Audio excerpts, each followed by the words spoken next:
Assalamualaikum warahmatullahi wabarakatuh. Jumpa lagi dengan saya, Anggra Putri Tania. Dan kali ini saya akan membahas tentang siapa saja malaikat penjaga makhluk atau manusia di saat terjaga.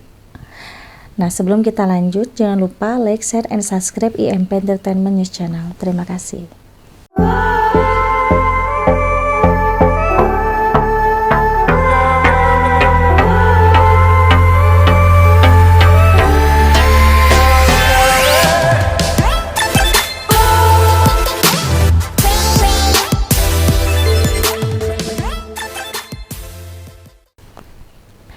Ya sahabat IMP, di sini kita sebagai manusia, kita harus bisa menjaga diri kita sendiri. Kita harus bisa menyayangi diri kita sendiri. Karena sesungguhnya para malaikat yang disebut dengan al-muaqibat itu selalu menjaga kita di saat kita bermukim, di saat kita terbangun, di saat kita tertidur, di saat kita hidup sebelum ajal menjemput. Makanya manusia-manusia harus mempunyai akhlak yang mulia, harus mempunyai keimanan yang tinggi, dan juga harus mempunyai kejujuran.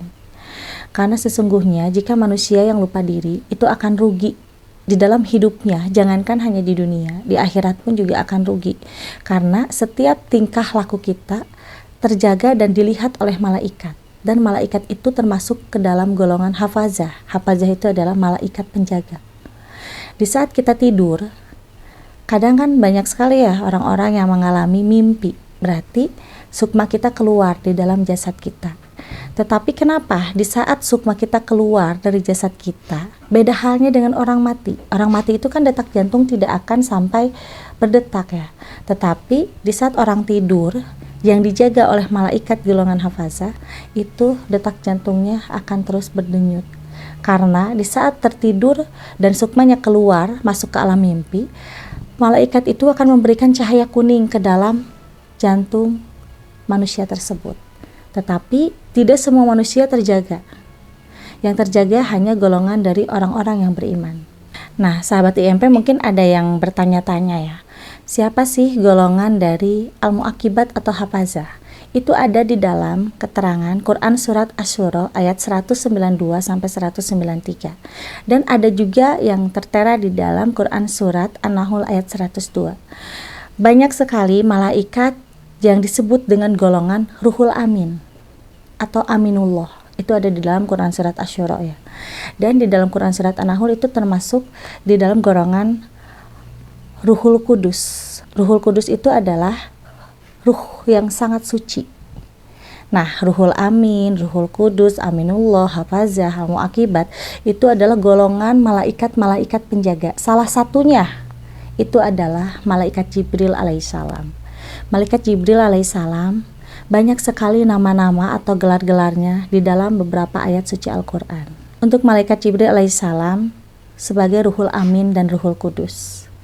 Dan beliau pun juga selalu memerintahkan malaikat-malaikat yang lainnya untuk bisa menjaga orang-orang yang beriman di saat sedang bermukim, di saat sedang tertidur, di saat sedang bepergian kemanapun juga.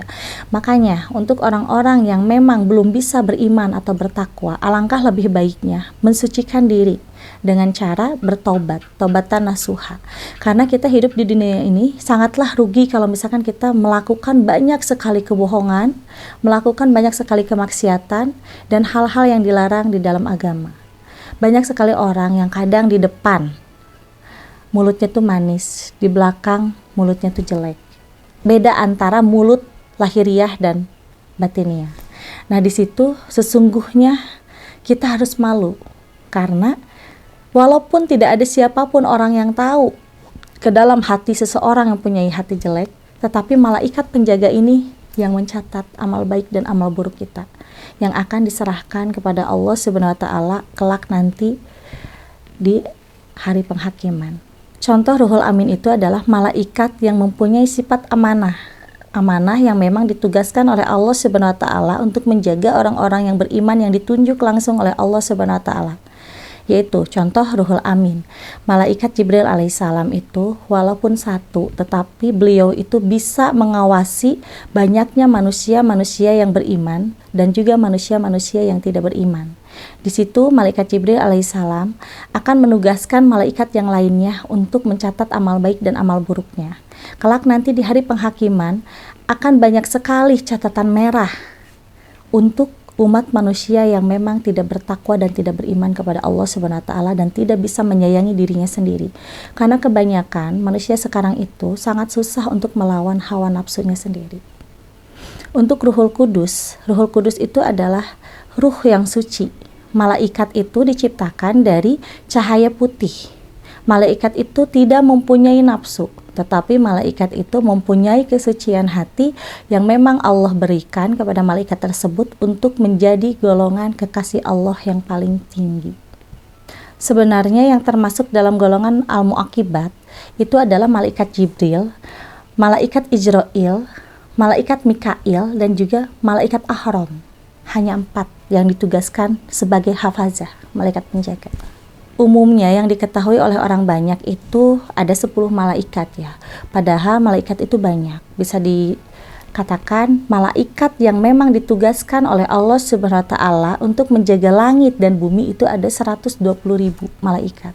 Yang wajib diketahuinya hanya 10. Karena yang 10 itu ada ya di dalam rukun iman pun juga ada. Terus yang 10 itu wajib untuk diketahui. Kalau yang lainnya itu kenapa tidak wajib? Sebenarnya bukan tidak wajib, tetapi mereka itu ditugaskan di dalam gaib mutlak. Nah, sahabat IMP, di sini kita harus seperti apa?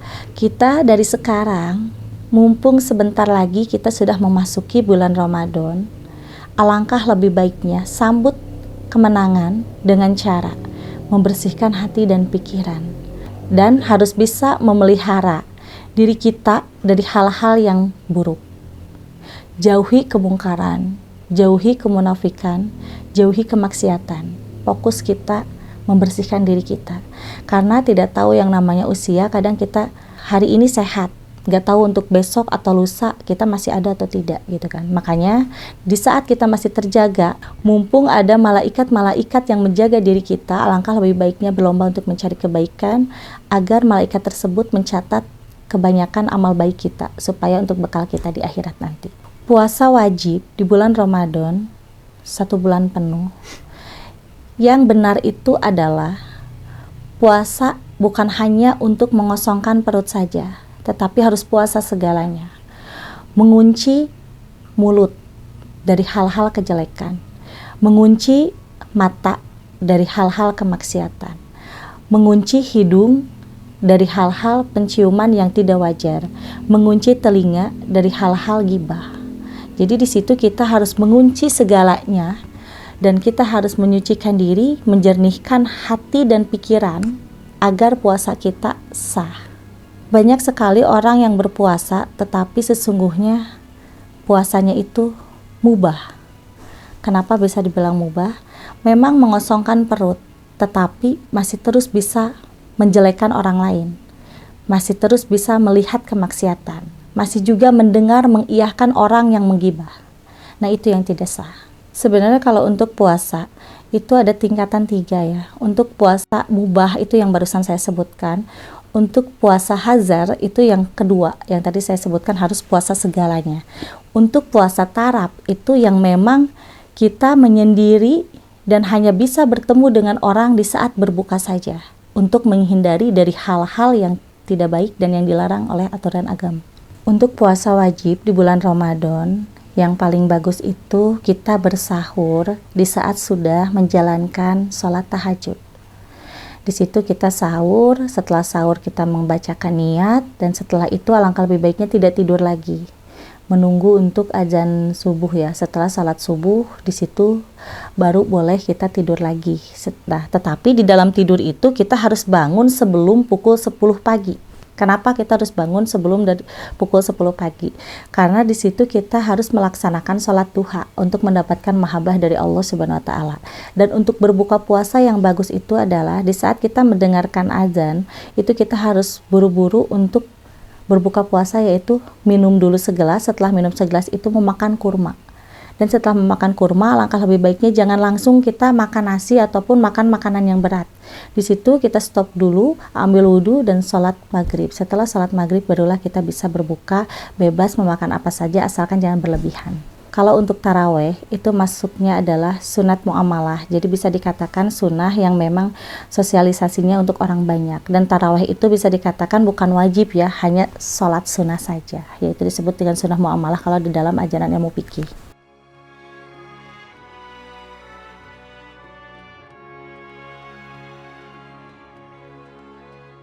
Ilmu rubuh itu masih termasuk dengan ahli palak ya. Ahli palakiyah itu pada zaman dahulu itu hebat-hebat karena bisa menghitung rambut atau bisa menghitung jumlah rambut.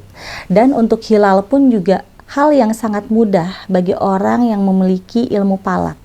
Untuk melihat hilal itu tidak usah dengan teropong, tetapi beliau atau bisa dikatakan pada saat zaman Wali Songo ada yang mempunyai ilmu falak, yaitu adalah Kanjeng Sunan Gunung Jati. Pada saat melihat hilal itu beliau menggunakan air di dalam gentong warna putih, yang memang pada saat itu di saat setelah adzan asar beliau menaruhkan gentong yang berisi air itu tepat di bawah sinar matahari.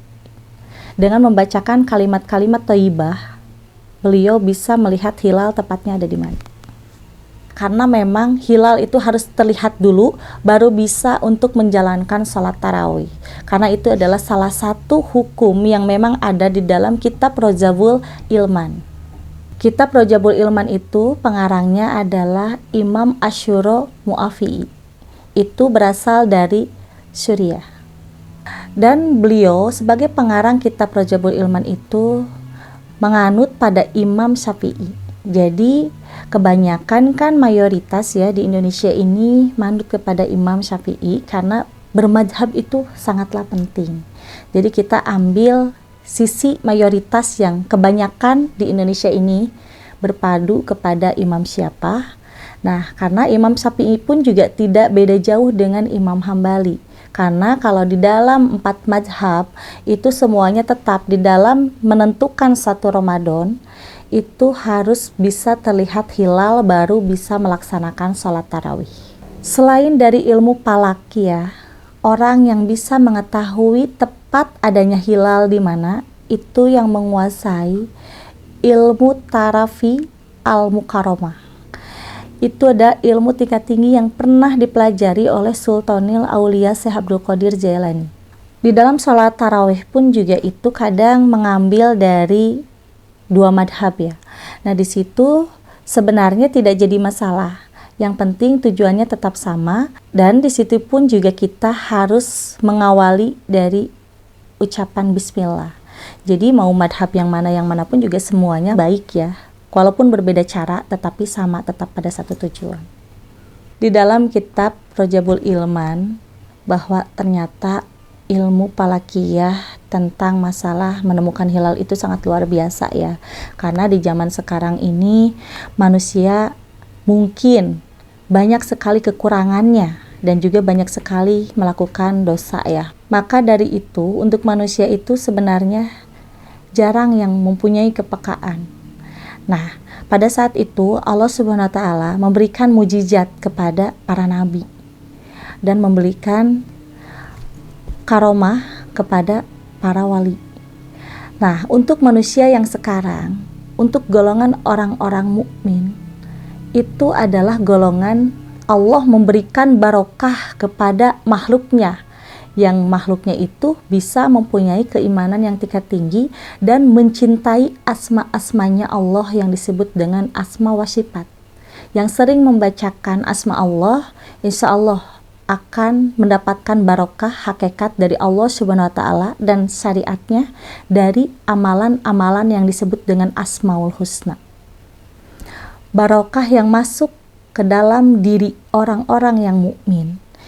Diri orang yang mukmin itu tanpa disadari akan merasakan hal yang memang sungguh di luar nalar, yaitu di saat ada keinginan pasti akan Allah jamin segalanya, walaupun lewat perantara manusia lagi.